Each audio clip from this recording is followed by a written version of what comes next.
You're ready to start marketing your business online. That's great. To do that, you're going to need content. But before you go rushing into creating that content, you need to have a strategy first, a content marketing strategy. And that's what we're going to be talking about today, how to build your content marketing strategy. Now, when people settle in their minds that they're going to start creating content to market their business online, the first thing they think about is, well, I need a list of content topics. And they rush down that path, forgetting that they need to first have a marketing strategy in place and then figure out how content fits into that strategy. And in truth, that's the only way you'll know exactly what content to create to meet your marketing goals. And in Proverbs 21:5, it says, the plans of the diligent surely lead to plenty, but those of everyone who is hasty surely leads to poverty. Not maybe, not sometimes, but surely. Now, the Hebrew word for plenty means excess and abundance. It carries the sense of having more than enough. So whatever goals you set for your content marketing, not only are you going to meet your targets, but you will go past it. And another important thing here is that when you're planning, when you're creating a strategy, you don't just want to plan based on your opinion, but you want your plans to be deeply rooted in God's will for you and your business. So that means that as you plan, you've got to get into the habit of asking for God's wisdom. And the good news is that God says that whenever you ask for wisdom, He gives it liberally, without reproach. So now I'm going to walk you through an approach to building your content marketing strategy. And you will see as we go through the steps, there are going to be lots of decisions that you need to make as you plan to customize that strategy to your needs and the circumstances of your business. And it's in those decisions that you're going to need to draw on God's wisdom. Okay, so the first step to building your content marketing strategy is to define who your target audience is. And your target audience is simply those people who you are directing your marketing messages to. Now, in your target audience, you're going to have a group of people who you deem to be your ideal clients. And your ideal clients are simply those people who are perfect match for your business. They value your expertise. They deeply benefit from the services that you have to provide, and you enjoy working with this group of people.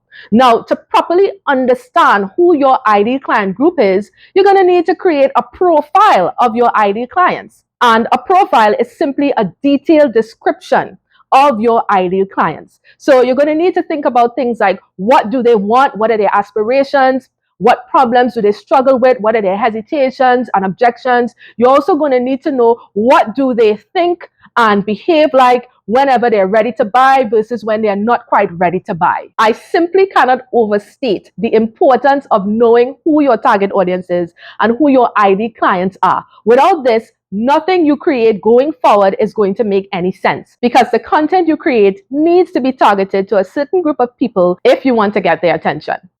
All right, we're moving on now to the second step in building your content marketing strategy, and that is developing your marketing strategy. And again, so many people miss this point.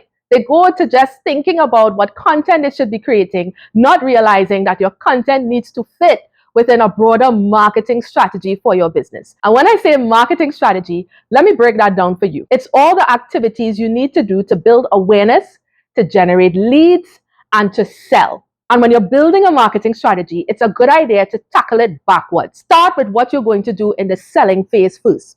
What offers do you have that you want to promote? Is it a one-to-one offer, a one-to-many offer? Is it a membership? And what are those key messages around the services that you want to sell?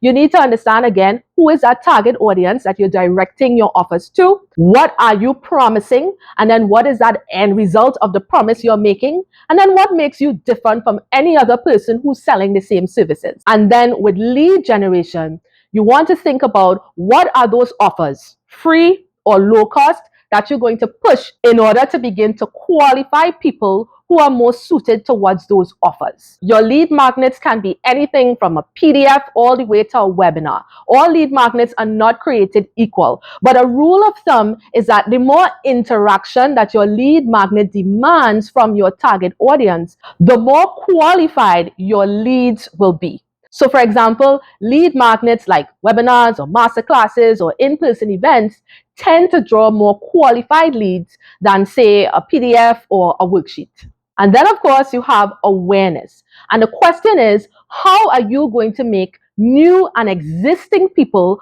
aware of who you are and what you have to offer, whether that's your core services or your lead magnets? And then how are you going to build credibility towards the sale? And you can build awareness with your new and existing audiences in many different ways: posting, emailing, or even advertising. Now we're on to the third step in building your content marketing strategy, and that is setting your goals. Now, the Bible says, without a vision, the people are unrestrained. They cast off restraint, meaning that whatever revelation that God has given you for your business, that is the thing that gives you direction. And without direction, you're going to be floating at sea. And so that's why goals are so important. They help to give shape to that vision. They help you understand how you are going to progress towards that vision step by step. And remember, your goals need to be SMART goals. They should be specific, meaning they need to be clearly defined. They need to be measurable, meaning that they need to be quantifiable. They need to be aspirational, something that you want to shoot towards. They need to be relevant, as in aligned to your vision. And they need to be time bound, meaning you need to know when you need to achieve these goals. Notice that the A in goals is aspirational. And the reason why I say it's aspirational and not attainable like you'll hear from others is because you need to create room for God to work on your behalf. You limit God when you only set your sights on goals that are attainable with your human effort. Ephesians 3:20 says, God is able to do exceedingly abundant above what you ask or think, according to the power, his power that works in you. If you want exceeding, if you want abundant, then you've got to shoot for goals that stretch you. You've got to shoot for goals where you have to put your faith at work. You have to shoot for goals where you don't limit God and you allow him to show up and show out. Now, there are two sets of goals that you can have in a content marketing strategy, and those are your NOT goals. NOT goals pertain to how much revenue you want to make, how many clients you want to have, right? Those broader marketing goals. And then you can have your more specific content goals, meaning how do you want your content to perform on the platforms that you're publishing to. So, for example, on Instagram, you can set goals for how many views you want to have on your reels and your videos, how many people you want to reach, how much engagement you're looking to generate. In email, you can set goals for your open rates or your click rates. On paid ads, you can set goals for things like your hook rate, meaning how many people do you want to see your post in the first 15 seconds. And of course, you can set goals for how many conversions you want to have as well. Just remember, you want to have goals because it'll help you measure your progress to where you're going and lets you know when you've gotten there. All right, on to the fourth step in building your content marketing strategy, and that's identifying what your content pillars are. And content pillars are those broad categories of content that tells you what content to focus on. I like to say that content pillars save you from random acts of content. If you want to ensure that your content isn't haphazard and all over the place in terms of the subjects that you choose to focus on, then you need to get your content pillars in order. And there are several approaches to coming up with your content pillars. For example, you can base your content pillars on the methodology or the framework that you use to deliver your service to your clients. So, for example, if there are 5 steps that you require your people to go through in order to deliver that service, each of those 5 steps can become a content pillar. Or another approach to developing your content pillars is to base it on your services. So let's say you offer several different services or you have several different digital products, then each of those services or products could become a content pillar, and you come up with content that's aligned to each of your services or products in your stack. And now the 5th step in building your content marketing strategy is coming up with your content topics. Note that this is the 5th step and not the first step. And here, this is where you get down to brass tacks and decide exactly what you're going to be talking about. And in coming up with your content topics, you need to have 3 things in mind.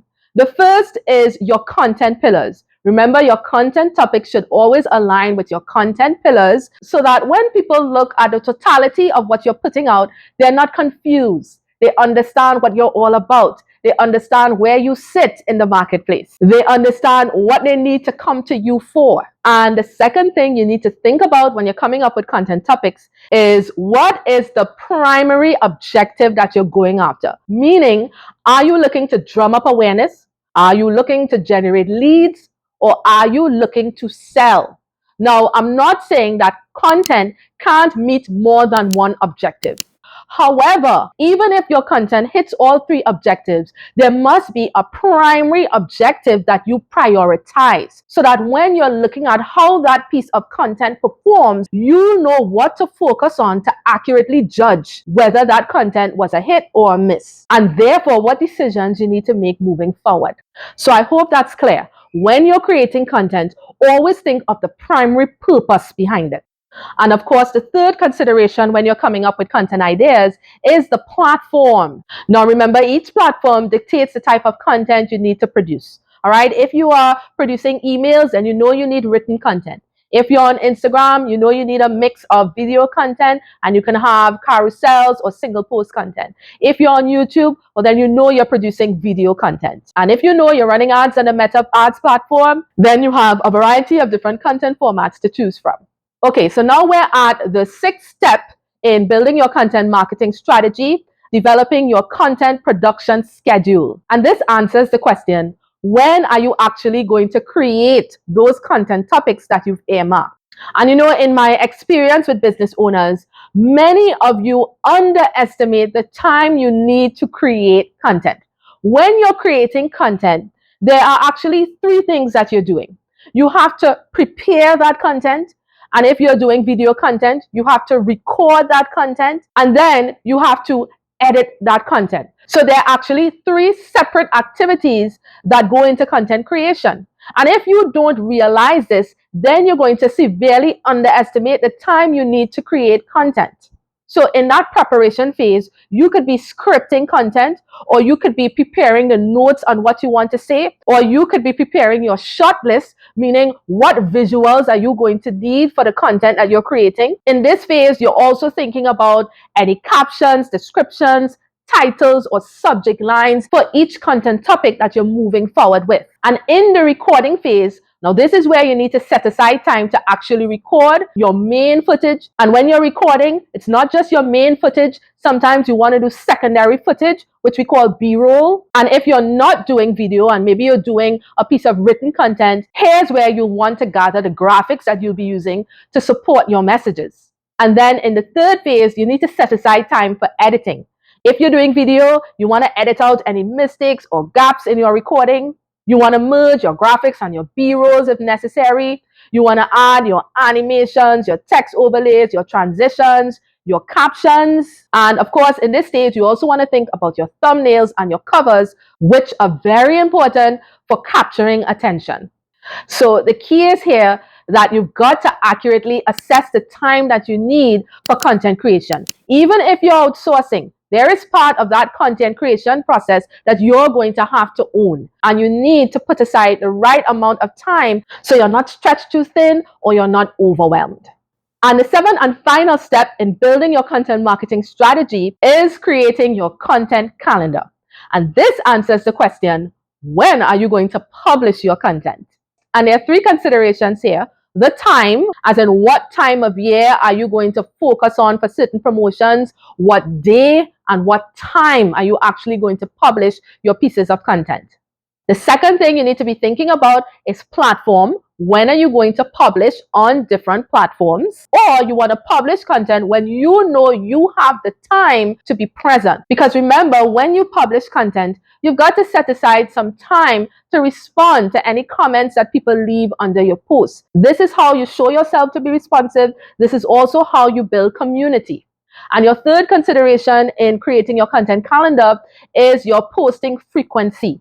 How many times do you want to post per week? And this, of course, can vary depending on the platform that you're on. And again, this is dependent on the period of time you can allocate to interacting, answering questions, and engaging with your audience. So you see, there are 7 steps to building your content marketing strategy. Define your audience, map your marketing strategy, define your goals and how you're going to track them, set your content pillars, Identify your content topics, set your content production schedule, and create your content calendar. Now, there are questions you need to ask yourself to make the right decision at each step, because there's no one size fits all when it comes to building a content marketing strategy. What works for one business may not work for another. And so I've assembled some questions together in my content marketing strategy checklist, which you can have for free when you join my email list. Just comment checklist and I'll send you the link to access.